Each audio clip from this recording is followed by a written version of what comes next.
Hello everyone, this is Merritt Trainboy speaking, and today I want to take the opportunity to show you some recent purchases that I have got from my recent video of the Rocky Mountain Train Show that I went to this year. So coming up, we have an amazing electric trains collection, some unboxing shots, and something that is a Thomas classic. Here's the first item, and this one may look familiar to most of you. This is the Thomas & Friends Take-Along Roundhouse that had cost me $8. And by looking around this roundhouse, it looks like that it's in good condition, except one of the doors has a little bit of white on it, which must have been damaged a bit. And as most of you know, it has a pull-out turntable, which you can pull it out so you can turn your trains around. And as we take a look inside at the top of the roundhouse, there is no track that's inside of it. But I'll explain why I got this without any track in it. Also, I even got another one of these, which I had over the past few years, but the track of it is in a different design. And this is why we are doing a side-by-side comparison with these two roundhouses. As you can see, one of them on the right has the old style track, and the other on the left has the new style track. And I dare say, if you have a track adapter, you'll be able to connect these two roundhouses if you had two of them in the different designs. Also, the turntable, however, still works by spinning it around, although there's some scrapeness that can be heard from underneath. So the reason why I have got this thing without any track that was included, I've recently got the track pieces which were apart from this set, if you have seen them in my recent videos. Now I finally have the full set of this classic old style track design roundhouse, and this is what you would be doing since I was this entire time. Check inside the roundhouse to see if it has any track before you buy it. Next, here we have a classic Trackmaster engine, and it's, you guessed it, the #1 tank engine, Thomas.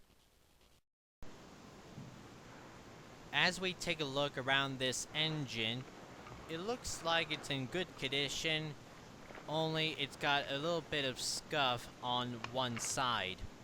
And the reason why I got this Trackmaster Thomas is because I'm going to turn it into a new engine after I have been receiving some comments on a few of my videos. But you'll have to wait and see once I'm finished with it. This engine had cost me $5. Some labels on this Thomas tells me that it has a new battery and it still runs good. So after taking the tape off that was covering up the switch, and by flicking it on, I can see that it's still a goer. And not just a good goer, it's a strong goer.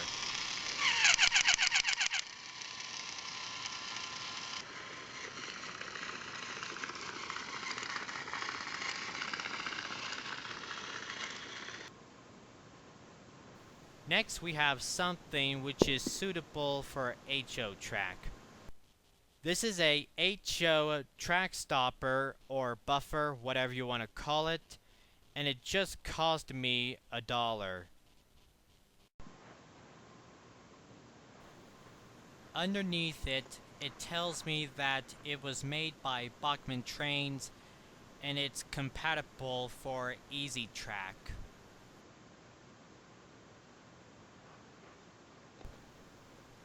And the spring on it still works as well.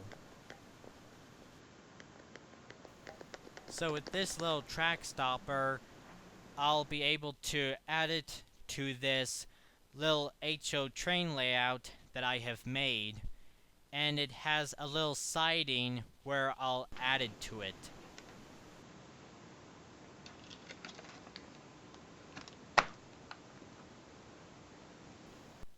So there it is, connected to that siding, and I won't be needing this little price tag on it anymore. Now let's take a look what we got here in this second bag, shall we? First, here are two electric trains that I was lucky to come across. And believe it or not, these two are from Hornby in the Thomas & Friends line. The two trains are Gordon and Duck. The Gordon model have cost me $59.99, and the Duck model have cost me $29.99. Unfortunately, however, the packaging that has Duck in it is placed upside down. And as you can see, this is the early Hornby style Thomas packaging when Hornby first produced the Thomas line. So I got two Hornby trains to go with my Hornby Thomas, because you see, Thomas was my first Hornby train that I have ever owned, and he was the only one I had available, but not anymore. Let's open them.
So here they are out of their packagings, and we'll take a good close look at each of them. And we'll start with Gordon. As you can see, it's in great condition, although there's a little bit of whitish paper that is stuck to the side of the cab. And it's quite finicky to rub it off.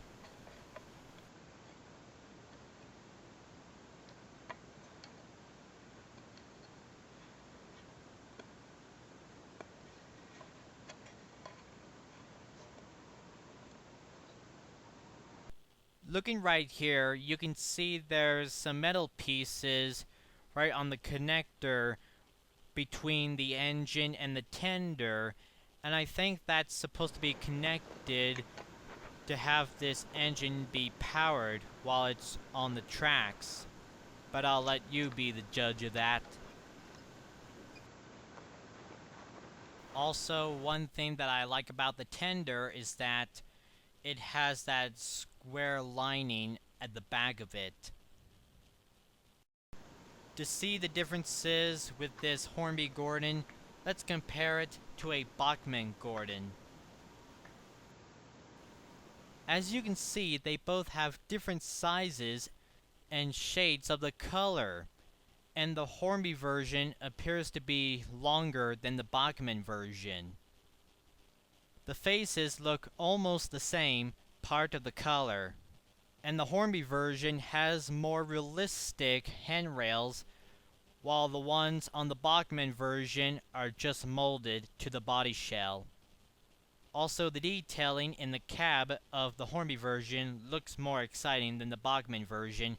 You can easily tell what I'm talking about here. And the back of their tenders do look different, as well as their coal load. Now let's take a look at the Hornby Duck. So as you can see, this one too is in good condition, and I am sure there should be some differences to compare to the Bachmann Duck, which however I don't have. Also for the Gordon packaging, right inside of it I had found the lamp irons and brake pipes that could be used to detail the footplate on the front of Gordon, and I am pleased that Gordon still has them.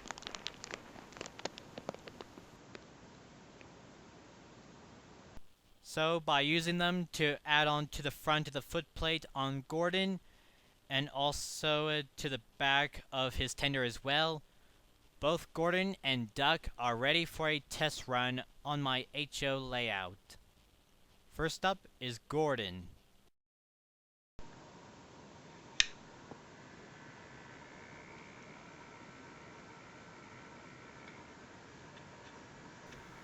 Well, although when I just turned the power on and trying to get him going, he just wouldn't go.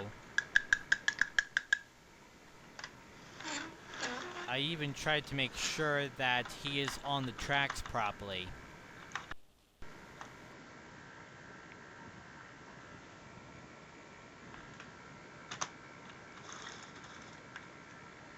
And also, every time I move the tender around the tracks to get it to move, since this engine is powered by the tender, the motor just wouldn't budge.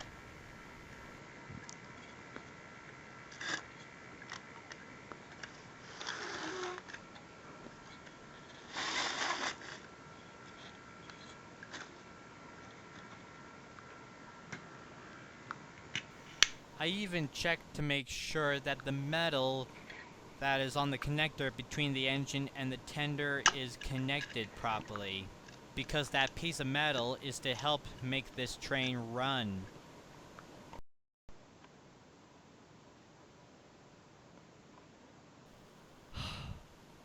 So after making sure that metal piece is connected properly, it's starting to work, and I thought it would never would. So after a little bit of frustrating, it ran well smoothly down the tracks.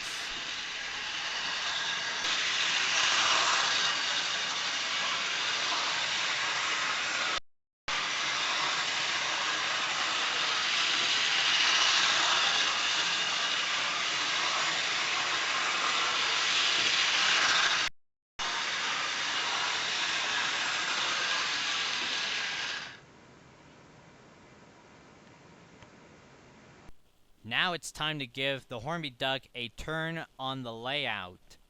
So after turning the power on and taking it up to top speed, the Hornby Duck ran smoothly down the track.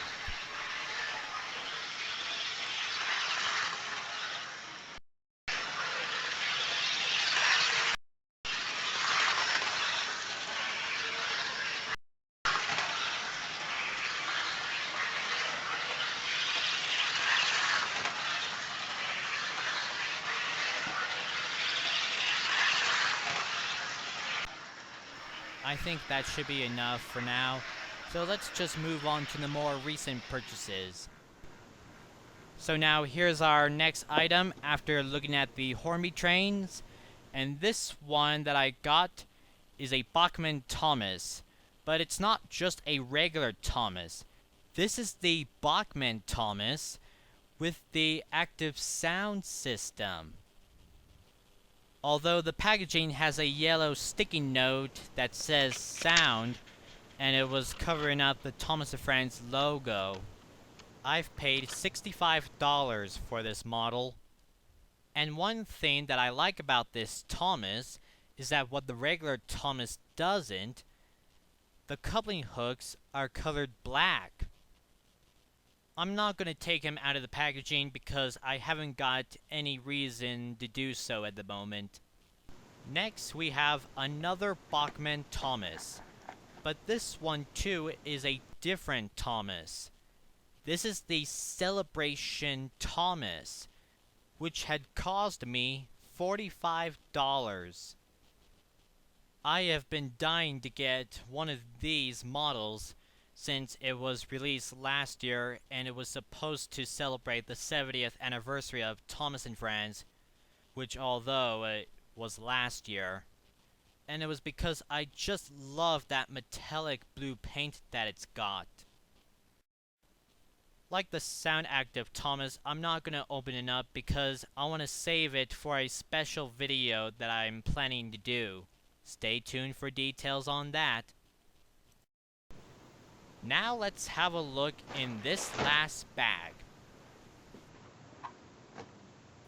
First we have a Bachmann Spencer that had cost me $75. A brilliant model, and I know this one was really expensive. But anyway, let's get it open.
Since I'm trying to take it out of its packaging, there's one thing I need to tell you. I already have a Bachman Spencer, but I'm meaning to get another one to replace it for ages. And you'll soon see why.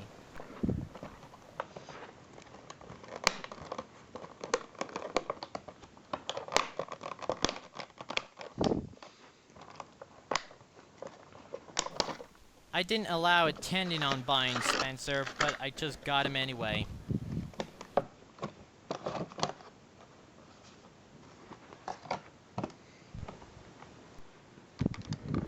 One thing that I have learned about this Spencer is that the tender was light, and the engine Spencer itself has the motor.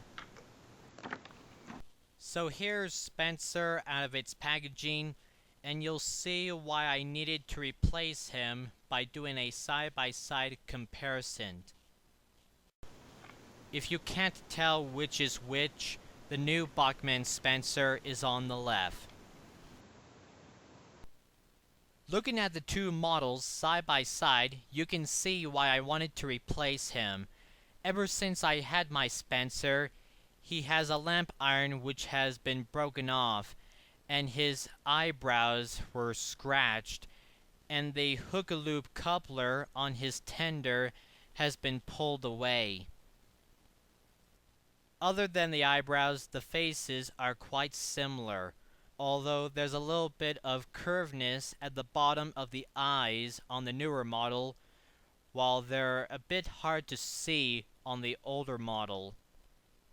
What else is different? Well, as you can see at the boilers, on the older model, it has a light shade of gray, while the newer model has a little bit of dark shade of gray. So here we are back in my layout. so we can give Spencer a test run.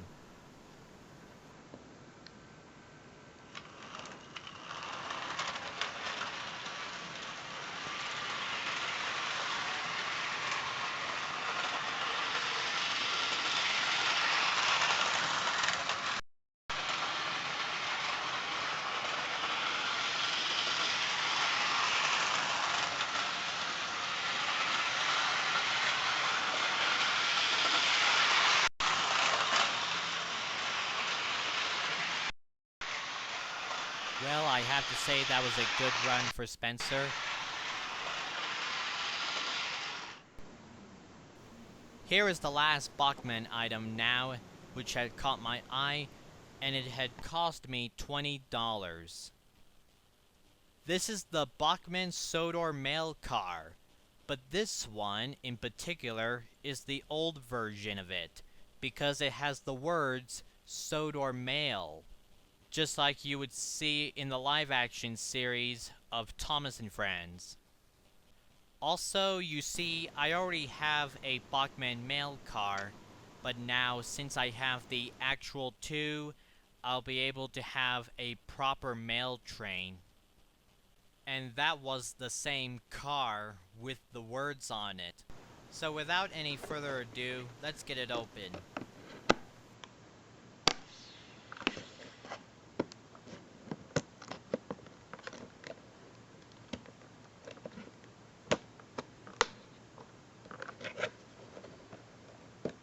One thing that I would like to change of the design on these mail cars in the TV show is that they would have kept the words Sodor Mail on them and had the envelopes with wings on them right under the words. What are your thoughts on that?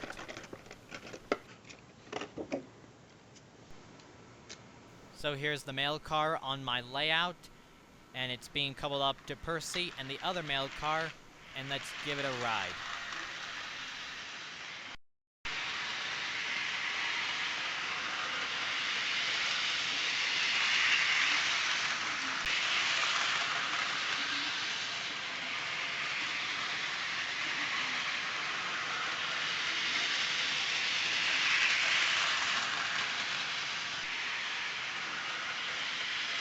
That should be enough now, so let's move on.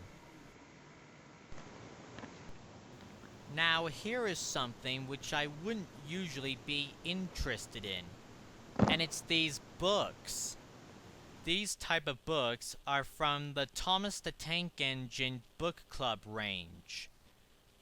Each of them have cost me $2. As you can see, there's 6 of them, and each of these books contains 2 Railway Series stories. The books are Home at Last, Gordon the Big Engine, Thomas the Tank Engine, The Sad Story of Henry, Old Faithful, and Thomas and Terence. I'm starting to like this type of Thomas book range, and I will certainly considering buying more. Like one book that I'm looking for in particular, which is James in Trouble, since I have learned what that book is all about. And finally, here we have a Bachmann Trains 2016 yearbook that I have just grabbed from the Bachmann section. Inside shows new releases of models and sets that have been released this year, and one of them that drew my attention was that Bachmann Trains are now having battery operating trains.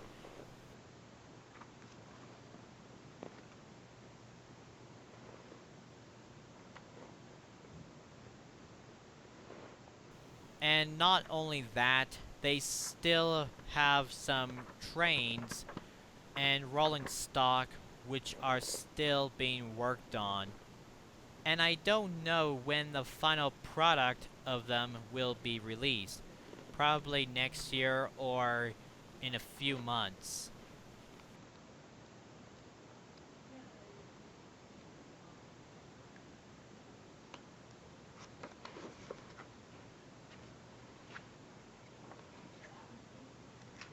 But one thing that drew me to is that Chuggington is being released in O scale.